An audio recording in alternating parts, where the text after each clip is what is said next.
I know I've been sitting at home for 6 weeks from the very first day watching the television and switching back and forth from channel to channel to get the current and newest updates. Um, in fact, it was one night while I was watching ABC Channel 30 right here in Fresno um, give an update that I seen a keynote speaker presenting at Fresno State, and when I heard it and they talked about the topic, they introduced that individual as being the foremost leading expert. Well, as an academic, I immediately turned up the news and ran over to the edge of my bed and sat down and watched, and my wife joined me. And then they showed the keynote speaker, and I didn't have my glasses on, so I squinted a little bit. And then they put her name on the television, and I thought, oh my God, my former classmate um, has done well with herself. So I immediately reached out to her. Number one, to find out how her family was doing. Grateful to hear that mom and dad were in a safe place at the moment when we first talked.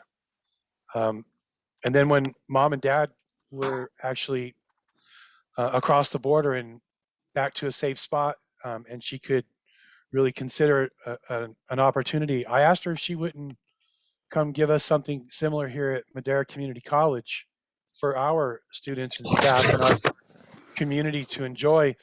And much to my delight, she immediately said yes. So it took a while, and I want to thank Michelle Corbett for really doing the lion's share of the work to put this together. The poster she created was, I thought it was pretty incredible for really on the fly, because I gave both of these ladies little or no time to prepare because it was so relevant. I thought we should do it immediately, as fast as we possibly could.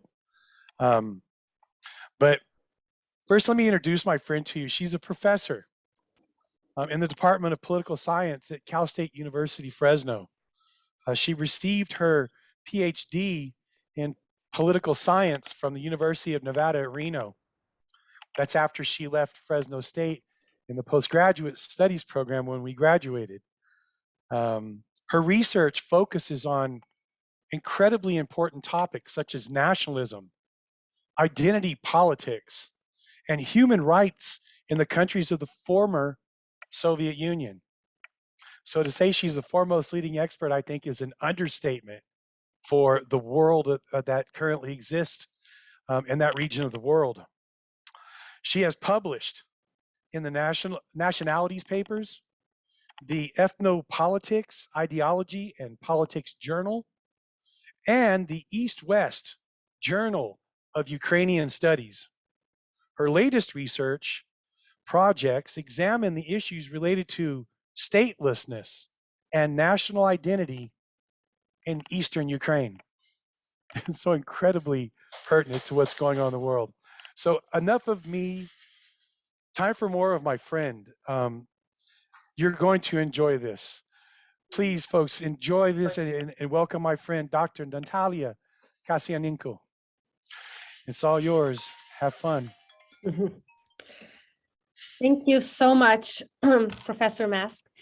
And thank you to all who have joined today and are here for this presentation and for the discussion of this important topic and very painful topic for me personally.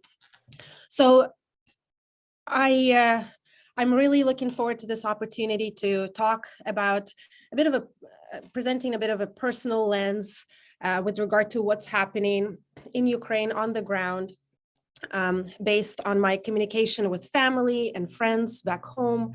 And also, I wanted to talk about the actual conflict as a political scientist, why it has happened, what's going on, what we are expecting to happen in the near future. And before I talk about the actual conflict, I want to give a little bit of a background, historical background, and cultural, political background that I think will be important for those students and individuals who don't really have a lot of knowledge on Ukraine or Eastern European politics in general. So I've prepared some slides that I wanted to share with you. Let me share my screen right now. And we'll go from here. So let's see. All right. So hopefully everyone has an ability to see the screen, and it's all good. All right. So let's see.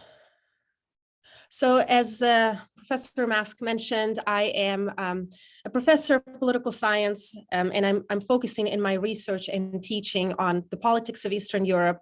Specifically, my research focuses on Ukraine and Russia predominantly, and I study the questions of identity, nationalism, something that's very, very pertinent in this conflict. I also do some research on media studies, again, very pertinent as we're talking about Russian propaganda and disinformation in this conflict. On a personal note, I am a native of Ukraine. I'm a native of Kharkiv, specifically, and Kharkiv is this city in Eastern Ukraine. It's the second largest city in Ukraine. It's a big industrial, cultural, educational center of the country. Kharkiv is only about 20 miles from the Ukrainian, from the border with Russia. So Kharkiv has been attacked from day one. For the last, now we're in day, I think, 56 of the war. So for the last 56 days, Kharkiv has been under intense shelling and civilians have been dying. The city has been gradually destroyed. I have some photos of my hometown here that I wanted to share. Beautiful city, the former capital of Ukraine. Very green, lots of parks, churches, universities. And in the last 10 years, a lot of efforts, a lot of funds have been channeled into really making the city one of the most beautiful ones in the entire country. So it's been just heartbreaking to me and my family watching what the Russians are turning my hometown into. And these are some photos post February 24th. So really in the first days of the conflict, my university, the one I graduated from with my bachelor's degree, Kharkiv National University, destroyed. Kharkiv City Council, this is one of the main squares in Ukraine. There was a rocket launched right through the city council in the middle of the day. These are residential buildings in the city. The northern part of the city, the one that sort of is closest to the Russian border, has been hit the most, and Russians don't even need to really bring their troops into the city or close to the city. They're launching rockets from the Russian territory into Kharkiv. So really there's now that conversation that as long as the war continues, Kharkiv is going to be shelled. And I'm sharing some photos here from Instagram. These are actually photos from my neighborhood where my parents live. These are neighboring apartment buildings. When the conflict has started originally in February, there was still snow on the ground. So this is like a playground area, and there's a piece of a rocket here right next to the playground. It's just heartbreaking. So as I mentioned, a little bit of a personal lens.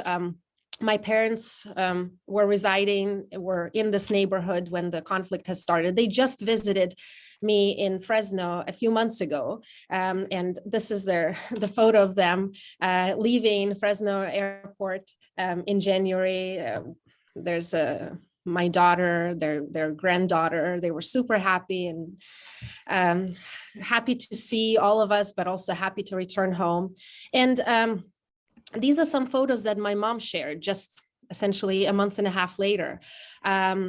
So when the conflict has started, on the very first day, people were told that their underground shelters underneath every apartment complex will be opened up so people can shelter. Well, this is what these underground areas looked like. Clearly, the city officials were not maybe taking the threats of the Russian invasion seriously, because these are in awful conditions. There's no heating, there's hardly any electricity, it's dirty, there's just trash everywhere. In order to get to these underground areas, people had to like step over pipes. So the elderly could not even get to these places. And really, there's just not enough room for all the residents of apartment complexes. So initially, people like my parents were just staying inside their apartments, hoping that things will die down. But as shelling has intensified, some people moved to these areas, to these shelters, and other people moved to looked for other accommodations. So my parents, for example, went to a nearby school, like a high school, and there was an underground area there. So this is a photo that my mom took, and my dad is just, it's in the middle of the night. My parents spent hours in this shelter, and there's not enough room to even lie down. So my dad is just sleeping while sitting down here. So in my hometown, a lot of people have been sheltering inside the metro station. And even until this day, we're now talking about almost 2 months of conflict. People are still staying underground in the metro with their children, with their pets. The city officials are bringing supplies, some food and medical supplies, but really for 2 months, people have been living in these conditions, and we do not know how much longer they will have to endure this. So I want to, as I mentioned, now talk about the conflict more specifically, but I will start this with a brief history of Ukraine. I'm not going to focus too much on this, but I think it's important to talk about some of the historical highlights, particularly as the Russian government is kind of emphasizing certain points in Ukraine's history and using them as justification for the current war. So with regard to history, the capital of Ukraine, Kyiv, and the Kievan kingdom was founded in roughly the 5th century. There were different Nordic and Slav tribes that have consolidated around Kyiv at the time, Kyiv as the center. So Ukraine as a nation has more than 1,000 years of history. And Kyiv was already a major metropolis when Moscow, the capital of Russia, when Muscovan kingdom was not even a village, was not in existence at all. And then by the 14th century, roughly, the Kievan Rus, this kingdom with the center in Kyiv, broke down into multiple different kingdoms. And parts of these kingdoms were captured by Lithuanians, Poles, Hungarians, the Russian Empire later on. So essentially starting in the starting 1600s, 17th century, Russia, the Russian Empire, has conquered parts of Eastern Ukraine, modern day Eastern Ukraine. And then the western part of Ukraine has been occupied, as I mentioned, by multiple different kingdoms and empires. So there was this sort of historical division of Ukraine for a long time. And that is important for the current ethno-linguistic context of the Ukrainian society. Part of Ukraine is predominantly Russian speaking, part of Ukraine is predominantly Ukrainian speaking, and there are ethnic differences and religious differences there as well. Overall, while a large portion of modern day Ukraine has been part of the Soviet Union, essentially starting 1921 until 1991. So for 70 years, roughly, Ukraine in its majority has been part of the Soviet Union. And of course, there was this pro-Russian influence. Different rulers of the Soviet Union have been banning the Ukrainian language, have been promoting Russification, assimilation of the Ukrainians into the Russian culture, Russian traditions. And that's been the legacy of the Russian Empire too. Different Russian Tsars have engaged in similar policies. There were also policies of forced relocation of Ukrainians into the territory of earlier Russian Empire, and then later on different parts of the Soviet Union, Russian Soviet republics. So the idea was to once again make sure that Ukraine is not consolidated as a single nation, that Ukrainians are unable to galvanize their efforts politically and revolt against the Russian rule. And we're actually seeing similar tactics that the Russians are using today, with forcefully moving people out of the cities that they have occupied in Ukraine and forcing them to move to Russia. And people have to sign papers where they basically make a commitment not to move out of Russia for the next 2 years. So I'm mentioning some points in history here, like forced famines, 1921, 1922, 1932, 1933. And this is a very painful period of Ukrainian history where the Ukrainians were resisting collectivization that was enforced by the Soviet leadership.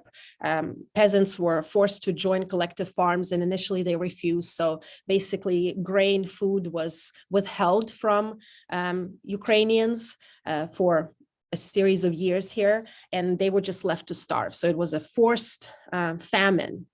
And really a policy of exterminating Ukrainians as a population that resisted the Soviet policy.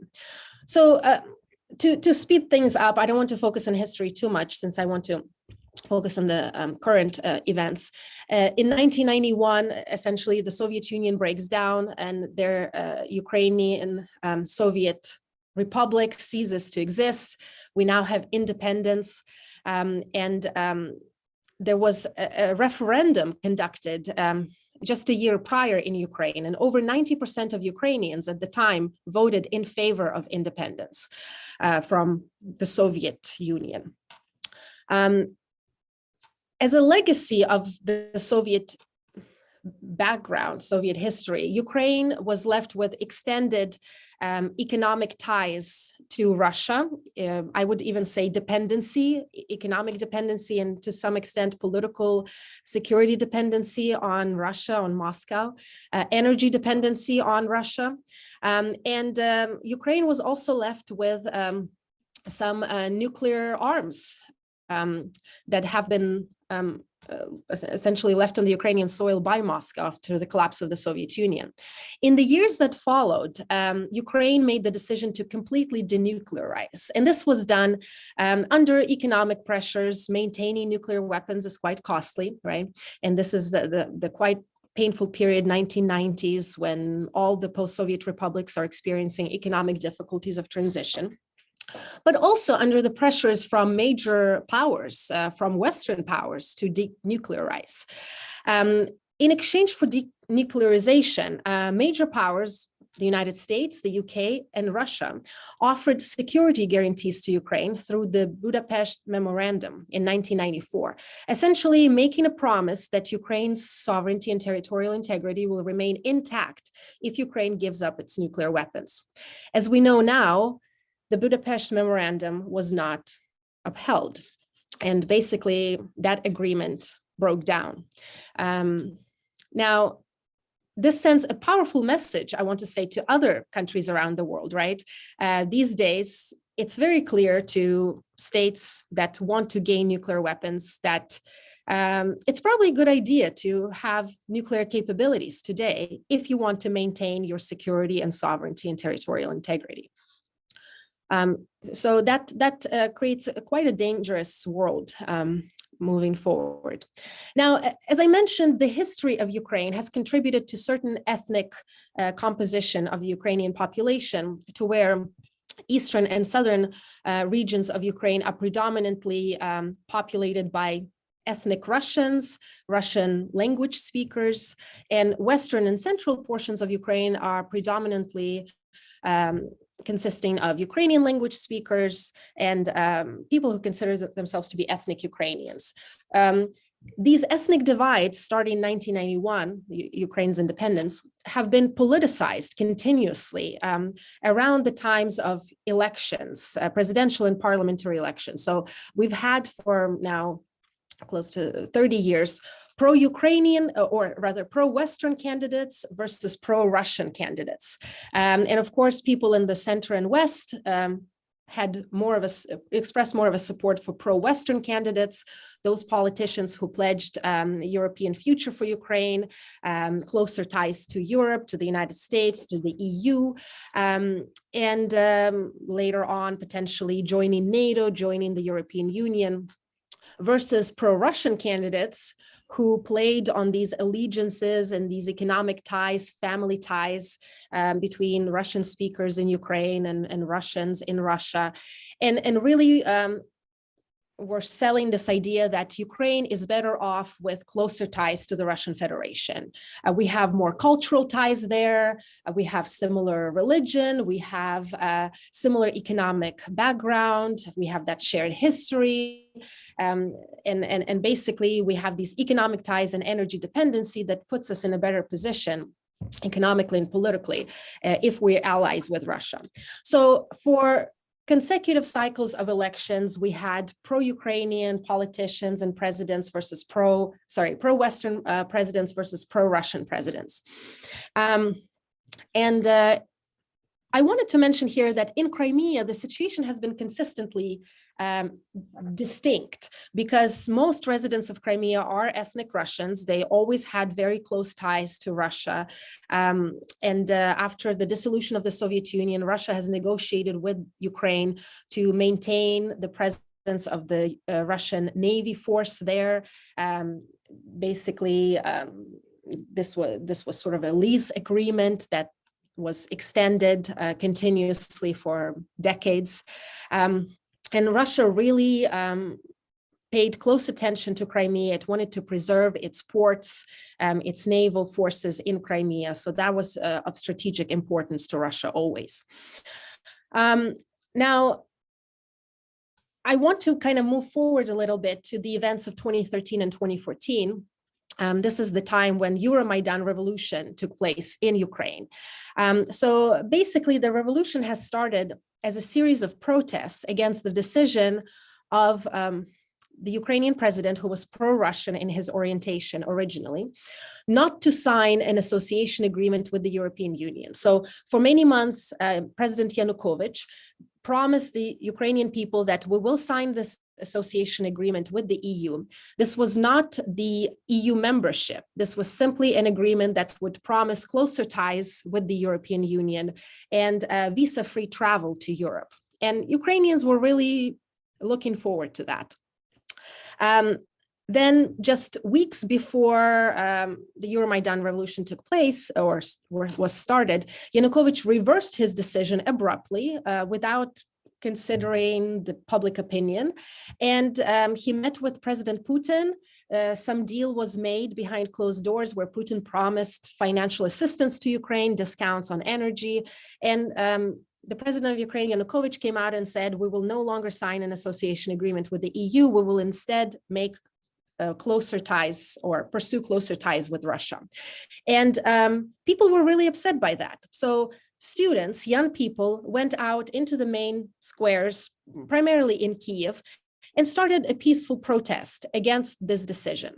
So an entirely peaceful demonstration. Well, Yanukovych decided to use force against these students, these peaceful protesters.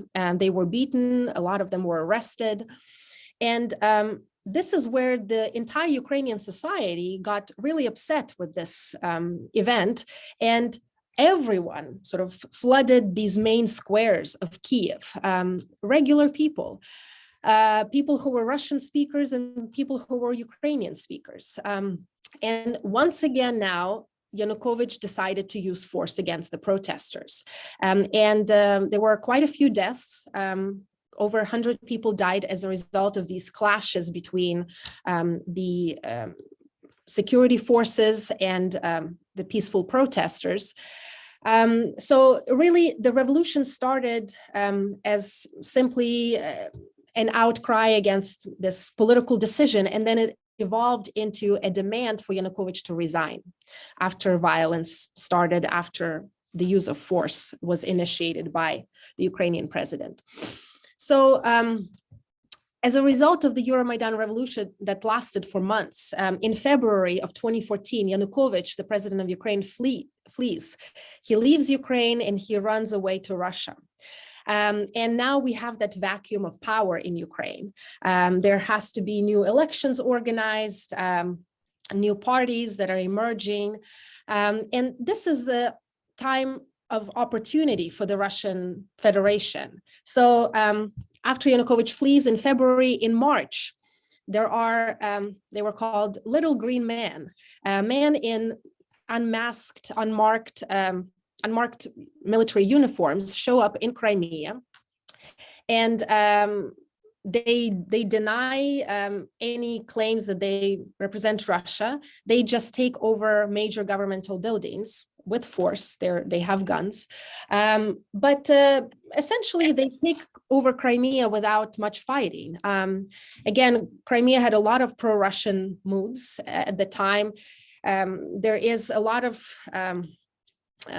confusion about the government in Kyiv and what it means, whether it has the power to enforce any decisions at the moment. There was a temporary government in place, interim government. So essentially, at this time, these military servicemen take over major governmental buildings and start to organize a referendum. So very quickly, in the matter of just a few weeks, there were these posters all over Crimea, and this says basically, on March 16th, we're choosing. And the choice was presented really, we're choosing Crimea as part of Russia, or we're choosing Crimea as part of Nazi Ukraine. So this was the narrative that was perpetrated now by the Russian media, by the Russian government, that the new interim government in Kyiv is an illegal government that basically displaced Yanukovych, the lawfully elected president. It was a coup d'etat. It was basically a coup orchestrated by Ukrainian nationalists, those that are hostile to Russia. It was a coup that was aided by the West. So really, Crimea and Crimeans themselves need to be protected from this neo-Nazi nationalist government, and Crimea needs to be reabsorbed into Russia. So really, the people of Crimea didn't have much choice. I mean, when you're presented with information in this way, Nazi Ukraine, part of Nazi Ukraine, or part of Russia, and you already have a population that has that cultural affinity and ties to Russia, it doesn't seem like much of a choice. And of course, the referendum was conducted in a non-transparent manner. There were no international observers present. Basically, there were military members with guns at polling stations. So the people of Crimea voted in favor of this annexation. I want to mention here that at the time of the annexation of Crimea, Putin's approval ratings in Russia have been through the roof. So here you have a graph. I'm not sure how well you can see this, but basically the graph shows approval ratings for Putin since 1999, since essentially 2000, the year of 2000, when Putin became president of Russia. And his approval ratings have always been quite high for a president, in the 70–80% range. But around the time of the annexation of Crimea, I mean, we're talking about unprecedented levels, over 80% approval rating. So this is where these foreign policy sort of wins are used as a source of legitimacy for Putin, as a source of additional support for Putin's regime internally in Russia. And in 2002, you can see here that Putin's approval ratings are still quite high. Even now, I mean, there's always that question of how reliable public opinion is in Russia. It's always a tricky subject, right? But even some more or less independent sources that we have basically show that, yes, Putin has a lot of support still in the country. So after 2000, 2014, we see that the West is imposing the first rounds of sanctions against Russia in response to the annexation of Crimea. But that doesn't seem to deter Putin much. Essentially, after the annexation of Crimea in March, he moves into eastern Ukraine, the area of the Donbass. It's this area on the map here, essentially a portion of Ukraine in the east that borders Russia. And basically, the scenario is similar. Certain military service members from Russia come into major cities, Donetsk, Lugansk, take over governmental buildings. They encourage local leaders and separatists to proclaim independence from Ukraine. These separatists then basically take power and organize referendums, kind of similar to the one in Crimea, except that in this case, the referendum is on the question of creating an independent republic. Donetsk People's Republic and Lugansk People's Republic. And once again, in a non-transparent way, these referendums are conducted and people seemingly vote in favor of independence from Ukraine. The one thing that was done in Donetsk and Lugansk in the region of Donbass, the first thing that was done was basically Ukrainian media was shut down in these regions. So once the Russian forces moved in, Russian TV was turned on. So again, these elements of Russian media and propaganda suggesting, constantly narrating that the rest of Ukraine is occupied by neo-nationalist forces, that people in Crimea have been saved by the Russian military. And by the way, a few months later, after the annexation, the Russian president went on air and said, yes, this was us, this was our service members in unmasked uniforms. So this had to be done, even though previously he denied this. So again, all of this is portrayed as we need to protect Russian language speakers in Crimea, Russian language speakers and ethnic Russians in Eastern Ukraine from the neo-Nazis that illegally captured political power in Kyiv. And again, I want to reiterate that in the series of Euromaidan protests, 2013-2014, protests have erupted in all regions of Ukraine, not just in the capital. So Russian, ethnic Russians, Russian language speakers were participating in these protests and wanted to remove Yanukovych from power just as much as ethnic Ukrainians wanted it. So these claims of the Russian government were completely baseless. Still, with the help of the Russian military, these local separatists in Eastern Ukraine gain territory and capture power. And essentially, we have these Donetsk and Lugansk People's Republics that are formed that are unrecognized by any state in the world, including the Russian Federation until recently and until just a few months ago. So it really sort of creates this paradox of, you know, it seems like the Russian government wanted to maintain this frozen conflict in the Donbass in the last 8 years. It wanted these republics to exist, yet even the Russian government itself would not recognize the independence of these republics. In 2019, we see that the Russian President Putin moves kind of takes the next step, and he offers Russian passports to the residents of these Donetsk People's Republic and Lugansk People's Republic. These passports are not really representing true Russian citizenship with all of its perks and benefits, welfare payments and retirement payments. It simply allows the residents of these republics to travel to Russia. Really, that's it. But we're seeing that in the last 8 years of really now conflict between separatists in the republics and the Ukrainian military that is basically trying to gain that territory back, we're seeing that fighting. Russia is sponsoring the separatists in the Donbass and is actively involved in the conflict. Russia is financially sponsoring the two republics that would be unable to exist and finance themselves on their own. And Russia is waging this information war, basically continuously portraying the government in Kiev as illegitimate and hostile to the residents of Eastern Ukraine. So we're seeing that further alienation of the residents of the Donbass from the rest of Ukraine.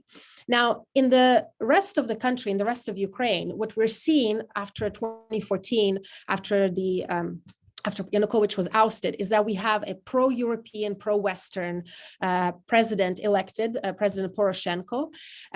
In 2014, Poroshenko comes to power. He signs an association agreement with the European Union. There's visa-free travel to Europe, although not yet a promise of EU membership to Ukraine.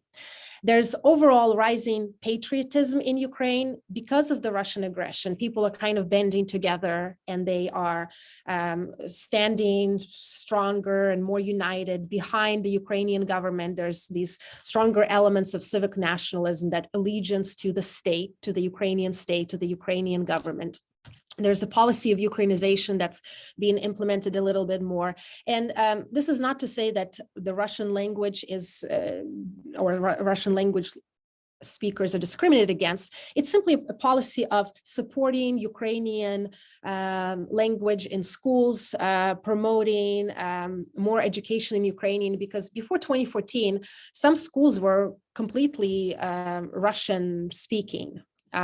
Decommunization policies, which essentially involved breaking with the communist past, renaming certain streets that glorified Soviet leaders who waged a war against Ukrainians, leaders who participated in the famines, or enforcing famines, things like that.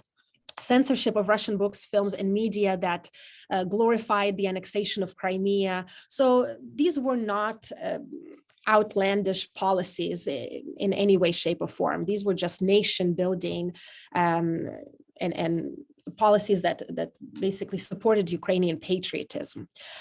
So during the last 8 years, we're seeing that as Ukraine is turning decidedly towards the West, towards the European Union and the United States, Russia obviously feels, or the Russian leadership feels, that perception of loss, that Ukraine is going to be lost forever. Even if NATO membership is not on the table today, maybe it will be on the table 20, 30, 50 years from now. And it seems like Ukraine is outside of the sphere of Russian control now. So that may be one of the biggest pretexts and justifications for the current invasion. And of course, in the last few months, and really since I would say November of last year, there was talk of the looming invasion that Russia is preparing against Ukraine. There were reports by Western intelligence officials basically suggesting that troops are amassing along the border between Ukraine and Russia. We're talking about 150,000 troops, I think, was the maximum amount right before the conflict has started. The Russian response consistently has been, this is Western paranoia. This is just West blowing things out of proportion. This is just the tricks of the United States. They want to provoke Russia. They want to provoke us to respond somehow. They want to actually wage a war against Russia. Russia is just conducting military trainings within its own border. We're not violating any rules. We're not planning to attack anyone. And I think with all the knowledge that the Western powers had, Western governments had, knowing that these plans were set in place, President Biden even named February 16th as the day of the invasion, the planned invasion. So despite all of this information that was out there, not engaging, not preemptively maybe placing sanctions on Russia or doing something, maybe that was a mistake, thinking that confronting Putin early on will provoke him further, that maybe he will change his mind. Now we know that these plans were set in place for years, plans to invade Ukraine, and Putin was just waiting for an opportune moment, and there wasn't really much that could dissuade him, really.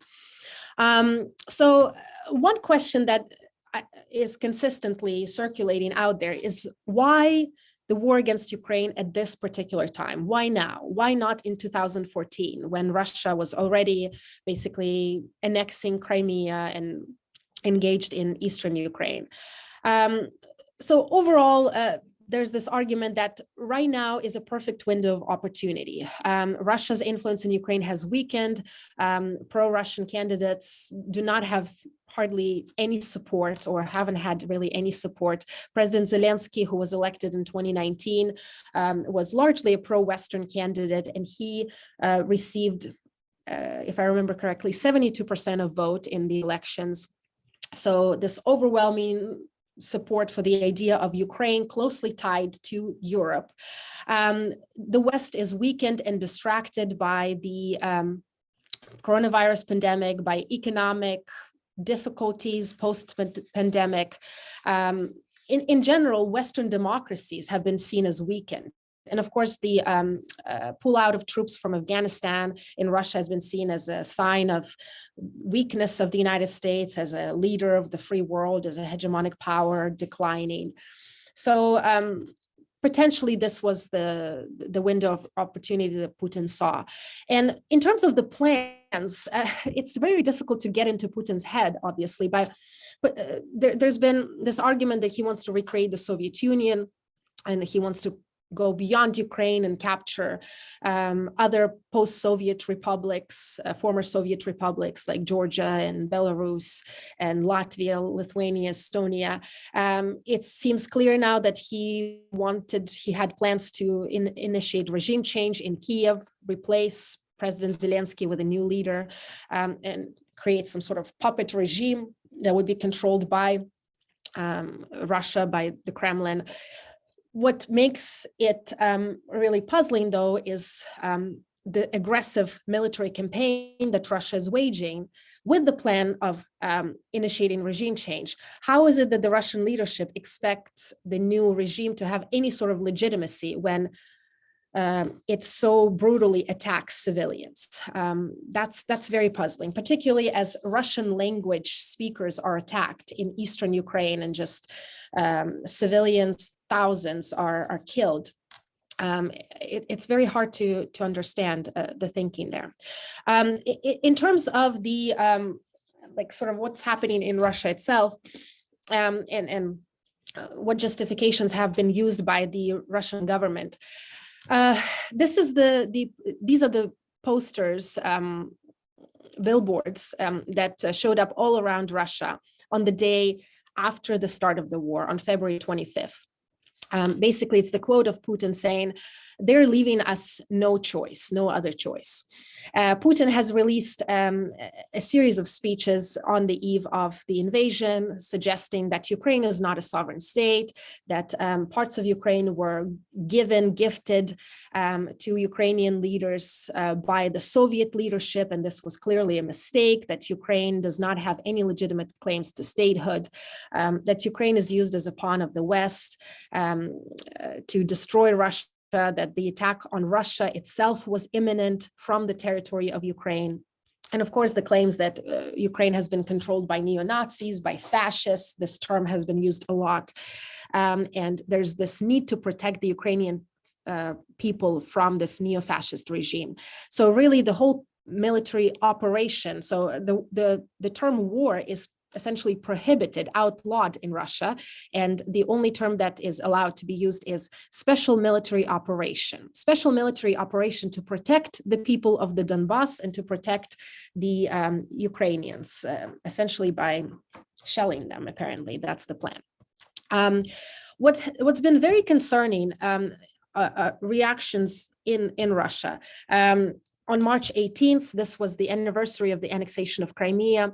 Close to 200,000 people were in attendance at different rallies supporting this military operation all over Russia. There's been arguments that most of these people are workers from government-funded institutions, factories, universities, plants, schools. Food was distributed at these events. There were singers, celebrities performing. So really, it was sort of like a forced event to attend. But still, the amount of support is significant, and we can talk during the Q&A why that is the case and why Russians may be supporting this. to kind of turn attention to the actual conflict, essentially the conflict has started on February 24th. At 4 a.m., people all over Ukraine, including my parents, woke up from the sounds of airstrikes, explosions, and initially military targets have been hit all over Ukraine by the Russian military. But very quickly, those attacks on military target escalated to basically targeting civilians, schools, roads, hospitals, bridges, and the attacks were coming from land, from air, from sea. Troops were coming in from not just the territory of Russia, but also from the territory of Belarus in the north. In terms of the scale of the invasion, I'm sure that you've seen pictures all over media channels, explosions, destroyed buildings, people targeted, regular residents of Ukraine, children who are sleeping in basements now for close to 2 months, brutal attacks on civilians, on the elderly, rapes, war crimes. And in particular cities, it's in some cities in the south and east, it's worse than in other areas of Ukraine. So in cities like Mariupol, we're talking about massive escalation. People have spent 2 months literally underground, unable to come up. You've also, I'm sure, seen pictures kind of highlighting the resistance of the Ukrainian people and really celebrating this inspiring effort to repel the attacks and protect the homeland, including the efforts of the Ukrainian President Zelensky, who became quite a celebrity globally. And the president has been really inspiring the nation, directly communicating with the Ukrainian people, unlike the president of Russia, who doesn't seem to be making much efforts really in explaining what this military operation is about, what its goals are. The Russians are confused really, and nobody seems to really understand what's happening. Ukrainians are putting up fierce resistance. But I think what is kind of being overlooked here, and particularly what concerns me with regard to how Western media portrays the events in Ukraine, is that I think by focusing on how amazing the Ukrainians are at defending their land and showing pictures of basically tanks captured by peasants, by regular civilians, and by people on tractors, right? I think it overlooks and ignores the scale of human suffering sometimes. It almost says, Ukrainians have got it, they're fine. They can handle it. And I think that overlooks the fact that Ukrainians need help to withstand this massive attack. So this was the situation on March 21st. Initially, in the first months of the conflict, basically, the Russian government had plans to capture Kyiv, to essentially grab onto the entire territory of Ukraine. And the plan was to do it in just a few days, especially capturing my hometown, Kharkiv. It's so close to the Russian border. Crimea was so easy to capture. So the plan was to just walk through Kharkiv with the expectation that the Ukrainian people in Kharkiv, those Russian speakers, will just welcome the Russian troops. Well, it hasn't happened. In the last 2 months of the war, basically only Kherson has been captured. This is the only really big city that was that the Russians managed to get control of. Mariupol is still standing to this day, even though it has been completely encircled by the Russian forces now for weeks, and only a small percentage of the city remains under the Ukrainian control. Yet the Ukrainian troops refuse to give up the fight. So as of the beginning of April, the situation has changed, where the Russians essentially gave up their efforts to capture Kyiv, and they pulled from the center and from the north of Ukraine, even though all of these areas are still being shelled incessantly. So essentially, the Russians were all over here around Kyiv, engaging, as we now know, in massive war crimes, killing civilians just indiscriminately. But there is this perception of loss, that the Russian military is losing, that the fighting is not going according to plan, which basically, I think, forces Russia to intensify its attacks on civilians. In political science, we have prospect theory. It's this idea that when leaders feel that they are in the area of a loss, they become more open to risky, more open to taking more risks, higher risks.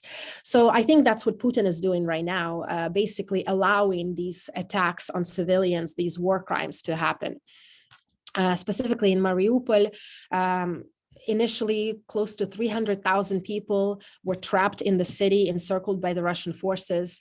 After several weeks, there were humanitarian corridors that were opened up, which allowed thousands of people to evacuate. But until this day, still, we have thousands of people trapped in the city.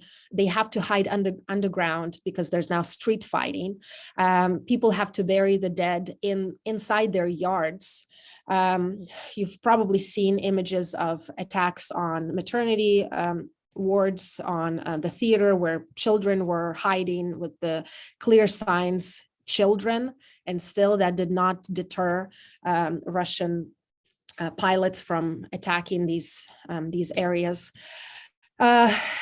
Really, we have graves and mass graves all over the city. There's now estimates that close to 10,000 people, civilians, have been killed in Mariupol in the last 2 months. Over 90% of the city has been destroyed. And people are only moving to get up from underground shelters, to get out of underground shelters, just simply to get some water. And they're killed as they're trying to melt the snow and gain access to water or food. You've probably heard of the massacre in Bucha and other smaller cities all around Kyiv, war crimes, civilians killed, civilians on bicycles. Essentially, this is unprecedented, the barbarity of how the Russian military is engaging here. Deliberate killing of civilians. In Bucha alone, close to 300 civilians were killed. And this complete disregard from international law and the laws of the war. Again, we're seeing that the Russian leadership is completely, is seemingly undeterred by all the violence that its troops are engaged in, and actually praising this. Just yesterday, the Russian president has awarded an honorary title to a brigade that has been responsible for war crimes in Bucha. So it seems like that violence against civilians is encouraged and celebrated, and it's intentional. Now, in the last few weeks, we've seen that Russia has moved its efforts to focus on the east of Ukraine, on the Donbass specifically. Just yesterday, it was announced that Russia began a major new offensive in Ukraine's eastern area of Donbass. There's a lot of uncertainty in terms of, will the Ukrainian military be able to withstand this attack? Will the Western support be adequate in order to basically hold out and keep Russian troops there in the east, at least? Or will Russian troops move further after occupying Donbass? Will they retake? Will they re-engage in their efforts to take over Kyiv and basically capture other cities in the south, in the center, and east of Ukraine? I wanted to say just a few words about the losses in the war on both sides. Clearly, it's very difficult to estimate those with 100% certainty. Neither side clearly admits the level of losses, but according to the Ukrainian side, Russia has lost close to 20,000 troops. and a lot of equipment. I mean, I can tell you stories during the Q&A about how initially the Russian troops were coming into Ukrainian cities, and they seemed so disengaged, so unmotivated, so confused really about what they were doing there and why they were there. They thought that Ukrainians will meet them with flowers, but Ukrainians were very hostile to them. Some of the troops, I literally have heard stories from my hometown where troops were coming in, Russian troops, and they were like, we ran out of gas. Can you give us some gas? And they would come into Ukrainian police stations asking for gas, and they would be arrested. And they were super confused. They're like, why are you arresting us? We're coming to save you. So it seems like even on the level of the Russian military infantry level, there's a lot of uncertainty about what this campaign is about, where they are, what the plans are. Which tells you about, again, the weakness of this whole campaign and the operation, and why Ukraine has been able to withstand these attacks to this day. In terms of the losses for Ukraine, civilian casualties, the very, very modest estimates, official estimates, basically suggest over 2,000 civilian casualties. But really, just in Mariupol alone, we're talking about estimated 10,000 people dead. So in some areas, it's very difficult. Simply, it's just impossible to accurately count casualties right now. In terms of refugees, close to 5 million people as of yesterday have fled the country, and the European Union states have been very welcoming of refugees. There was an overwhelming support of the West, of course, in welcoming Ukrainians. Millions of Ukrainians have been internally displaced. I mean, from my hometown alone, it's a city of close to 2 million people, and 70% of the residents of Kharkiv fled. Some moved out of the country, but a lot of my friends are in central Ukraine right now and in western Ukraine, just waiting for some developments. And of course, during the time of conflict, men between ages of 18 and 65 cannot leave. So a lot of families decide not to abandon their brothers, sons, fathers, and they just prefer to stay in Ukraine. Even though, once again, a lot of cities are being bombed from air and every day. And then just a few words about Western response. Initially, the response has been quite slow. I was very frustrated. A lot of Ukrainians were very frustrated in the first few weeks of the conflict. But gradually, European Union countries, Western countries, and really the majority of countries around the world have galvanized their efforts, imposed strict economic sanctions on Russia, cut off most of Russia's banks from SWIFT. But still, some of the major banks are part of the SWIFT system, transaction system. Russian leadership has been placed under sanctions. Certain banks and companies targeted. Western companies left Russia, a lot of them. The West has been supplying Ukraine with weapons, with financial assistance, welcomed millions of refugees. But what Ukrainians have been asking for consistently, of course, is some form of response, military response from NATO. And they have been asking for a no-fly zone. The West has made it very clear that no-fly zone is not on the table. And we can talk later during the Q&A if you're interested about why that is the case. But again, military support in terms of weapons, humanitarian assistance, that's been very, very welcomed and quite strong. Now, in Russia itself, I already mentioned that there's been quite a lot of supporters of this special military operation, but also thousands of people have protested this operation. And they were arrested. This graph here shows basically key areas in Russia, mainly the arrests that have taken place in the largest cities, Moscow, St. Petersburg. But overall, according to some estimates, people were arrested in over 150 cities all around Russia. We are in a situation now in Russia where domestically, repression has been elevated. You can go to prison for up to 15 years now for speaking badly about or in negative terms about the Russian military, or for saying anything positive about Ukraine, or for mentioning war in Ukraine, the war in Ukraine, for using that term. So the attack on civil society in Russia has been just unprecedented in the last 2 months. A lot of people have emigrated from Russia. Independent media outlets that still remained were shut down. And really, the society has been silenced, civil society. Social media has been blocked, Twitter, YouTube, Facebook, Instagram. So really, we're facing the repression similar to the one that Russia had during the times of the Soviet Union. In terms of what sanctions have done to the economy of Russia, so far, we've seen that Russia's economy has taken the hit. The Russian currency has lost a lot of its value, although it has regained some value in the last months or so. We're expecting the Russian economy to contract by at least 10%. But of course, the Ukrainian economy has taken a hit as well, right? The Ukrainian economy will very much depend on Western support, not just now, but in the years to come.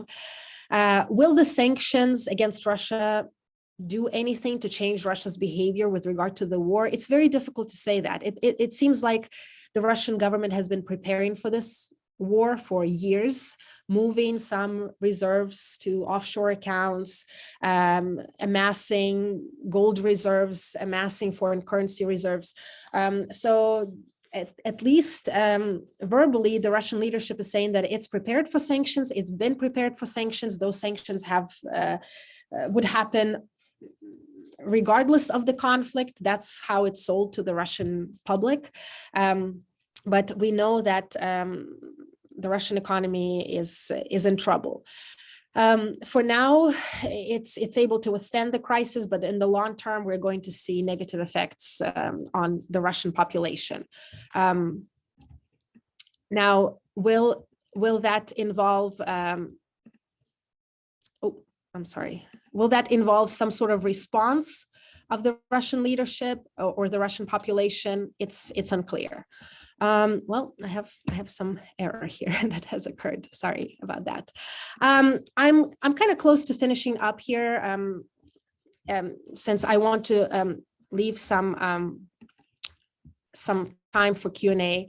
I think I have just a few slides here left, and basically one of the slides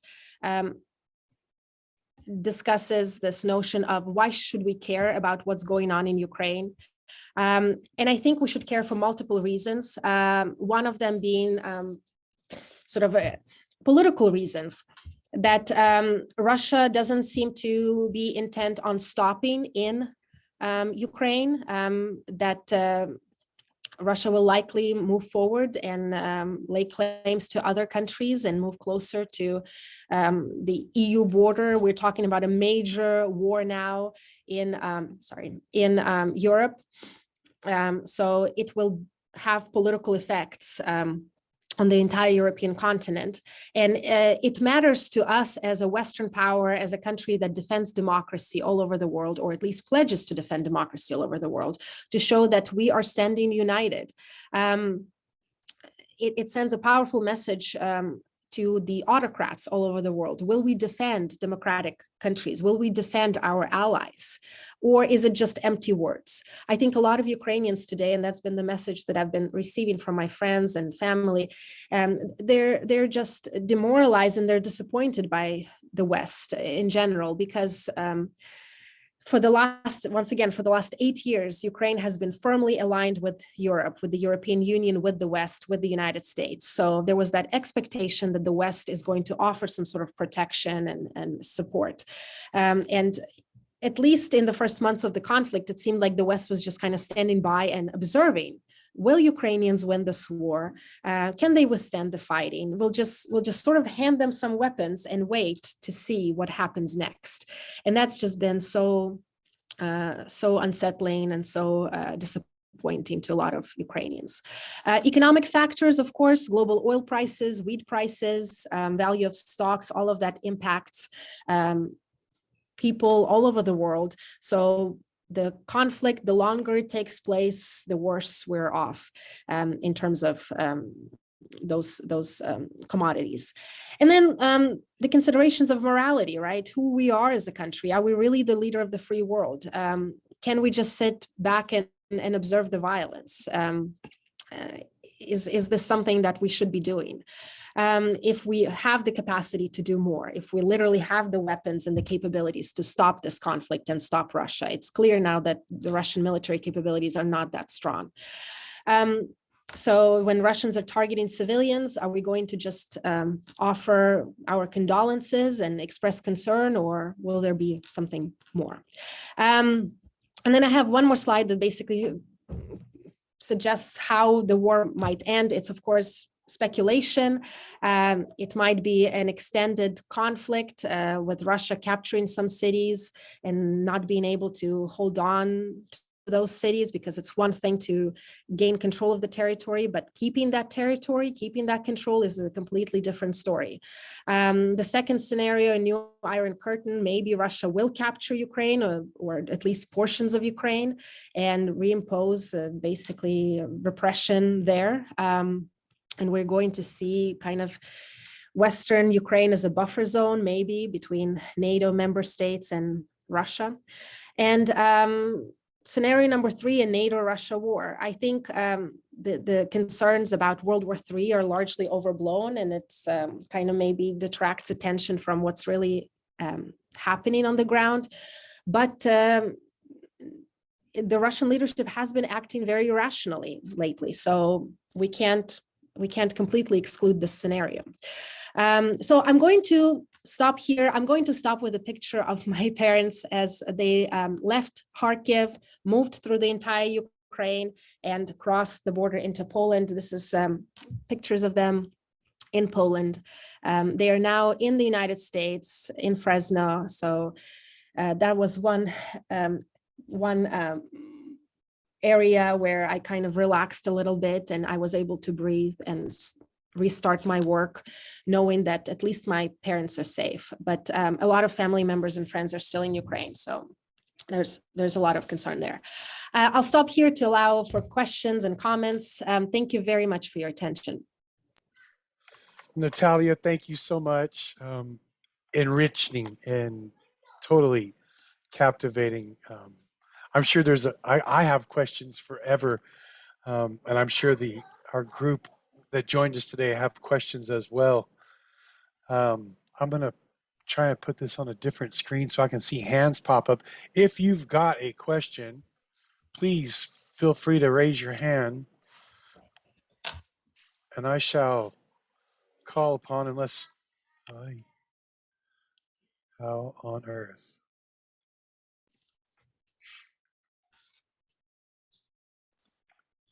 It might help if we have the Stop. screen Yes. share stop.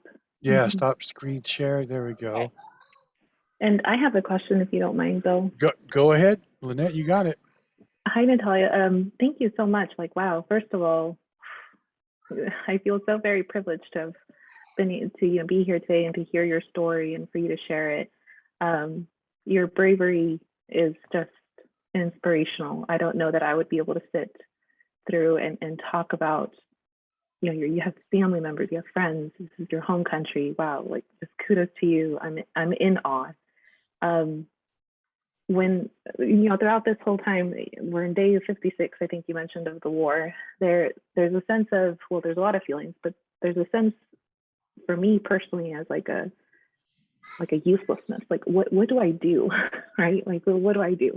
There are certain days where I have like an answer. I'm like, okay, I can do this. I can donate, maybe I can pray. I can, reach out, etc. And I can do some research, etc.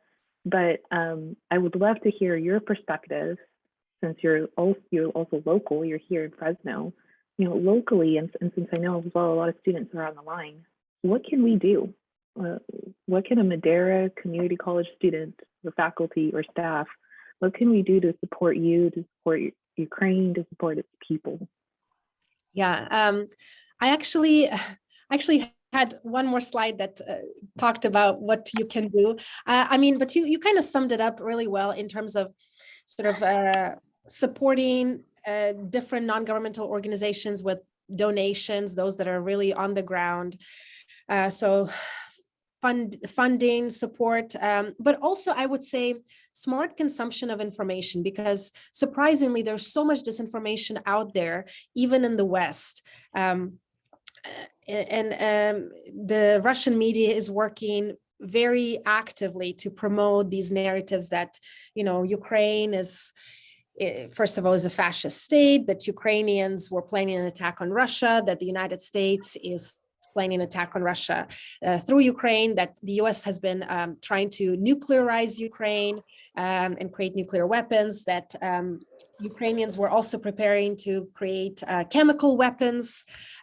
So when those narratives showed up, there were a lot of concerns that Russians will actually use chemical weapons in Ukraine and blame Ukrainians on it. So paying attention to sources of information like Kyiv Independent, Kyiv Post, and I can share those sources maybe with Professor Mask, and he could spread the word. And I have a whole list of agencies that are directly working in Ukraine, and there are potentially ways to help with funding or any other donations that would go directly to the people there. And I personally can share similar feelings.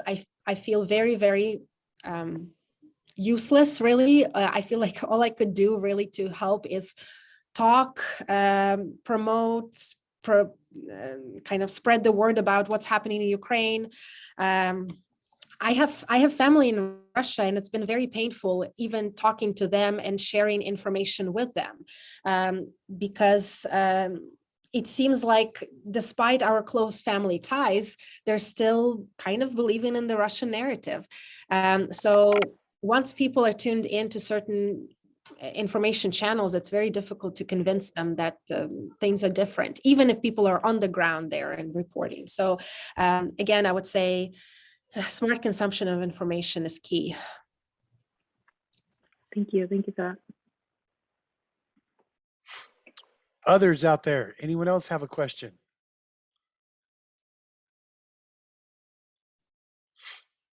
Oh, Daniel, you've got it, sir. It's up to you. There you go. Hi, Dr. K. Hello.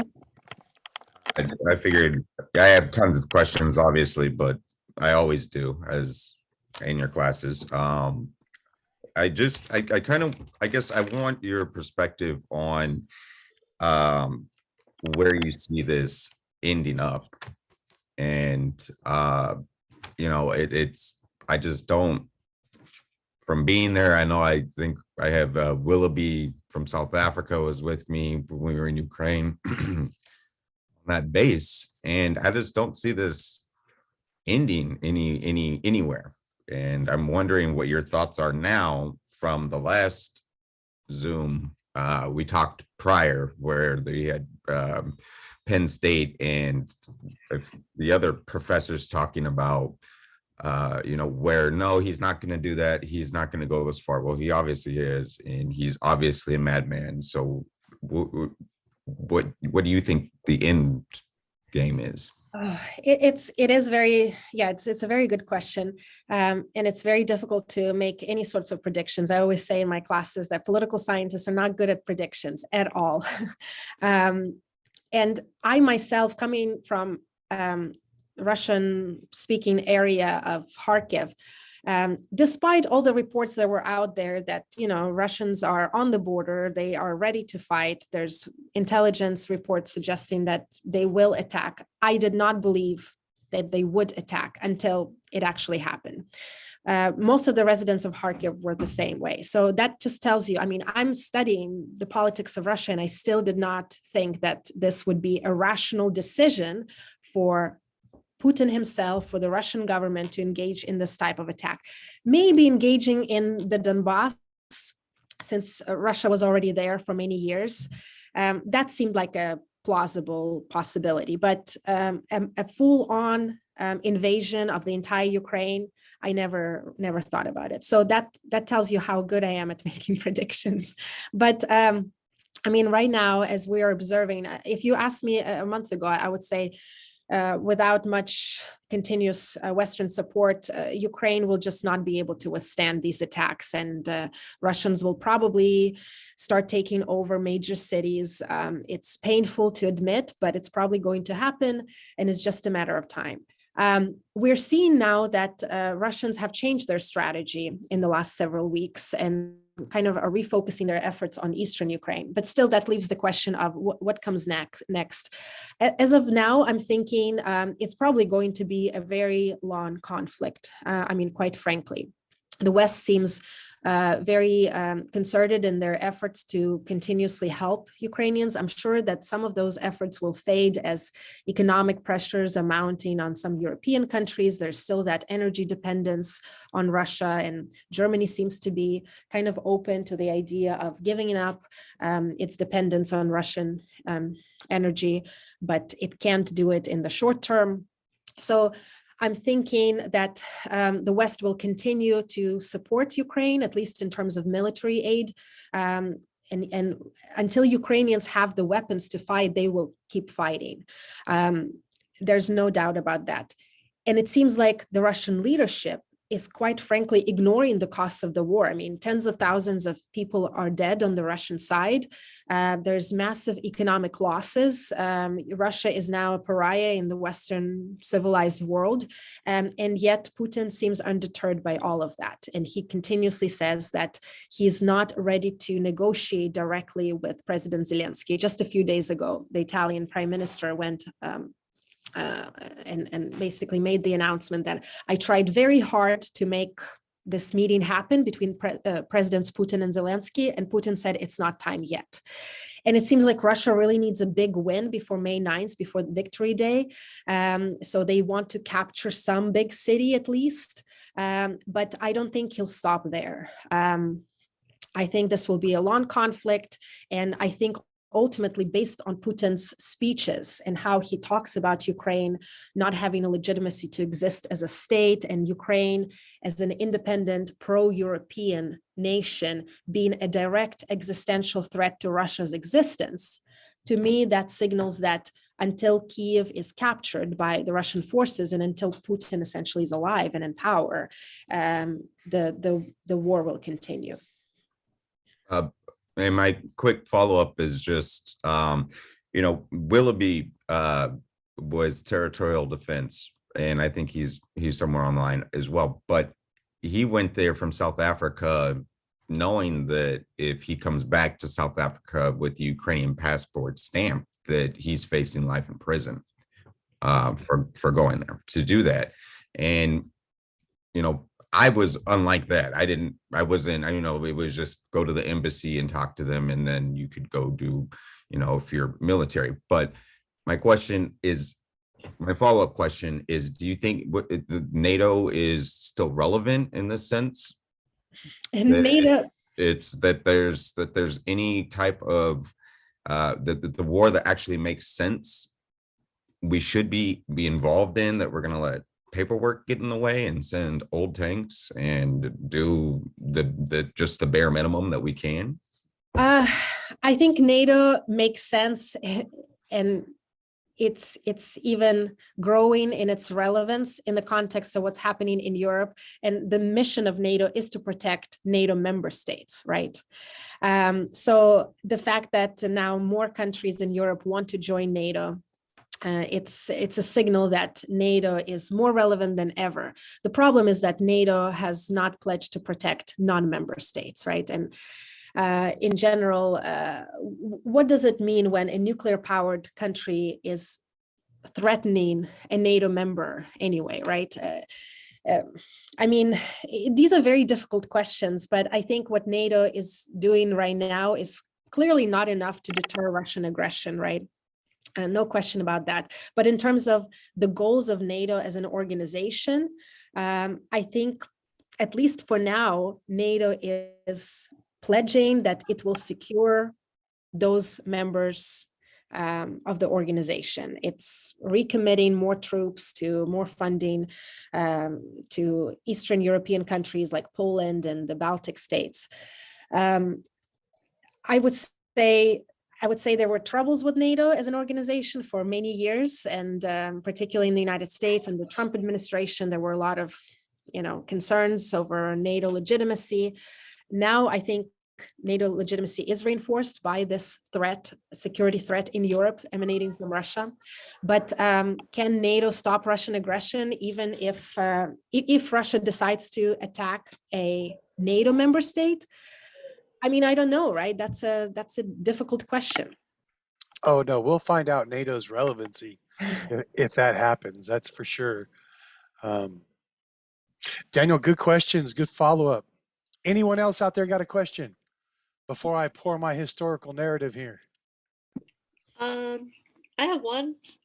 There you go, Sarah. You got the floor. It says that this meeting will be recorded. Is there any way that we can go back to this and look at it all over again for notes or highlights? Yes, absolutely. Absolutely. We'll send it out. Okay, thank you so much. Nataliia, the argument that Putin continues to use, that the Ukrainians are the Nazis, the first time he used it, or I heard him utter it, I understood, because if there's one group of peoples on the face of this earth that should shudder every time they hear the word Nazi, it would be the Russians, because twice they fell for the okie doke and paid dearly for it on both occasions. What is it that makes the Russian people believe that the Ukrainian people could ever be compared to Nazi Germany? That's the part that makes no sense to me.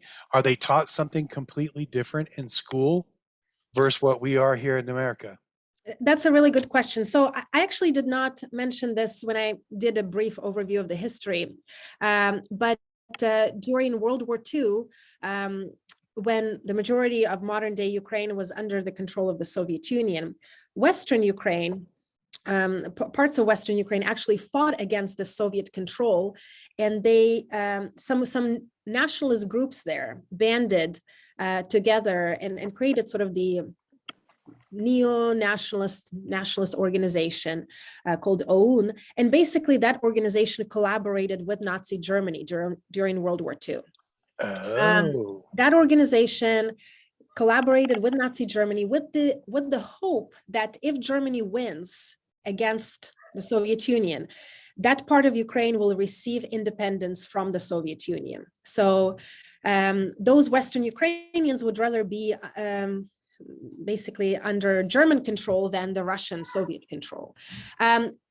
So after a while, they realized that the Germans were just as bad, and they were fighting against both the Nazi Germany and the Soviets. But that is now used as one of the major points of justification that, look, Western Ukrainians are glorifying these historical figures like Stepan Bandera, who was the leader of this organization. And these heroes collaborated with Nazi Germany. So they're all neo-Nazis. So all expressions of patriotism, support for independence of Ukraine, the idea of Ukrainization, to Russians, that's basically being neo-nationalist or supporting fascist regimes. And of course, I mean, now with the state-controlled media, some of the most unfounded claims are promoted there, and the Russian public kind of accepts that, and there are multiple reasons for that. First of all, they're not very informed to begin with. They don't have access to a lot of alternative sources of information. Most Russians don't really pay attention to foreign policy anyway. They're so concerned with what's happening domestically, with day-to-day issues, economic matters, family matters. So another war somewhere, big deal. And it's easier to believe that your government is doing the right job protecting your neighbors from bad guys, from neo-Nazis, right? it's very difficult to think through the scenario where, oh, something's amiss here, our government is not doing something right. Then it puts pressure on me. I probably need to do something.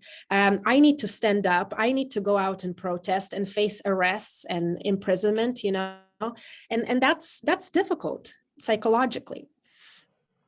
Very good. Great answer. Thank you. The time is coming quickly. It's it's a 1:26. We've got time for maybe one more question. Anyone out there might want to throw something out for Vali?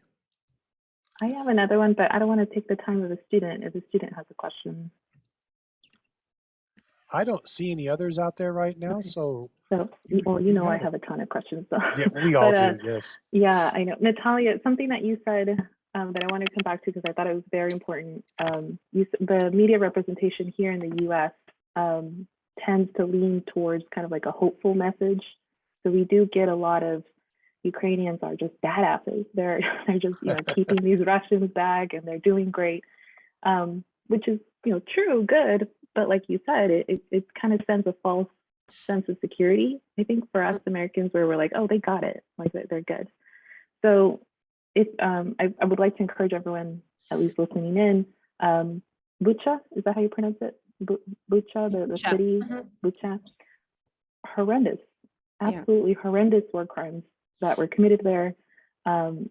Please, you know, at the very least, like you mentioned, Nataliia, educate yourself. So, you know, Google it, look at your sources or whatnot. But my question to you, Nataliia, do you think as the war continues, how likely is it that we will see more scenarios like what happened in Bucha in other cities? I mean, we're talking not just mass murder, rape, women, children. It was just horrible. The reports are coming out. So how likely is it that we will see another Bucha come out? Well, we're already seeing other areas in other cities like Bucha, around Kharkiv region, around other smaller cities in and around Kiev that were subject to similar levels of violence, mass violence against civilians. So I think we're going to see, unfortunately, I'm not very optimistic. I think we're going to see continuously these mass scale war crimes. As long as the Russian troops are there, as long as they're committed to basically engaging in continuing with this military campaign, this war. I'm saying this because of how all of these events are being represented in the Russian media. It's just basically the Russian media can name black, white, black, and the Russian people are accepting this. The violence in Bucha, they're saying it's all staged by the West, by the Ukrainians themselves. Maternity wards that are being bombed, well, it's because neo-Nazi forces were hiding there, so we had to bomb them. Explosions in all the major areas, in all the major cities of Ukraine, well, it's the Ukrainians bombing themselves. So literally everything is presented as something that's perpetrated by either the West or the Ukrainian military. And I think that serves again as a point of legitimizing the violence, and maybe even turning some Russians further against Ukraine, making them more hostile towards Ukraine. And of course, the sanctions are also playing into this. Now the Russian government is kind of standing on the offensive, saying we are under attack by the West. They want to exterminate the Russian state. They are squeezing our economy. They want to hurt our population. So we have to basically stay strong. And you need to stand strong and support your military and support your president. That's the message. So I'm not very optimistic. And I'm not very optimistic about the power of international organizations, quite frankly. There is one more question if you've got time. Yeah, sure. Daniel. I just wanted to piggyback on the previous question. Just having been over there, as far as support and what the Western view is, what we see is going on, that we're donating the money but as Dr. K says, there's, unless we have people on the ground there to train them how to use it, what to do with it. And I think there's a couple guys that are online that are in Kyiv currently right now. There's no point. And it's almost like right now it seems like it's like a bread basket or a bread truck that pulls up, and everybody's just grabbing whatever they can, and there's no accountability for the money that we're spending. But the Western media side of it just says like, oh, we're giving billions of dollars and millions of dollars and another aid package. But where is the accountability on that side? There is none of that that's happening right now because it's a war. So I want to make sure that that's to Dr. K's point and the question from Lynette that that is followed up on, that the sourcing of where you're donating the aid is critical. Daniel, did I understand you correctly? You said we have people on the line that are actually in Kyiv right now? I believe there's Willoughby. He was online. He's from South Africa. I don't know if he's there. And also there's Brandon from Chicago, who is Wow. fighting in Kyiv. Yeah. Very good. See there, we're gonna start calling you Special K, not Dr. K. They're chiming in from all over the world to hear you today. I appreciate No, we appreciate you. I appreciate you. I'm just grateful that you took time out, knowing, like my esteemed colleague Lynette Cortez Howden mentioned earlier, you still got people in harm's way, and you Yeah. broke off to come share this with us. Our appreciation is endless. Thank you very much. I'm glad you're my friend. All right. I know you got to get back. You're super busy. We got to get you fully tenured over there so you're here forever and at our disposal. And for our students, our history majors and our poli-sci majors that are in attendance today, if you're transferring to Fresno State, I'm going to demand that you go take one of her courses. If you get half of what I got in grad school, you'll be a better person because of it. Can't thank you enough, Nataliia. Thank you. Just being here. Fantastic. Thank you so much. Well, thank you. All right. Do have yourself a great day. Anything you want to send me as far as information to share, I will definitely pass on to everybody. I'll probably end up sending it to Michelle and let her cast it out to others. But anything and everything you can send to us, we'll greatly appreciate. And I know my colleagues will kick me if I don't share it like right away, immediately. So Thank consider you. it done. Appreciate it. I'll do that. And I wanted to thank the Madera Community College and you personally for organizing. Michelle, thank you so much for your help. And thank you to all those who have joined today. My email is out there online on the website for Political Science Department, Fresno State. So if you want to email me, ask any questions, feel free to do that. Fantastic. You're awesome. But I knew that already. Thank you. All right, everybody. Have a good one. Thank you. All of you, go forth, be merry. Have a great day. Have good thoughts about the people of Ukraine. I've never met a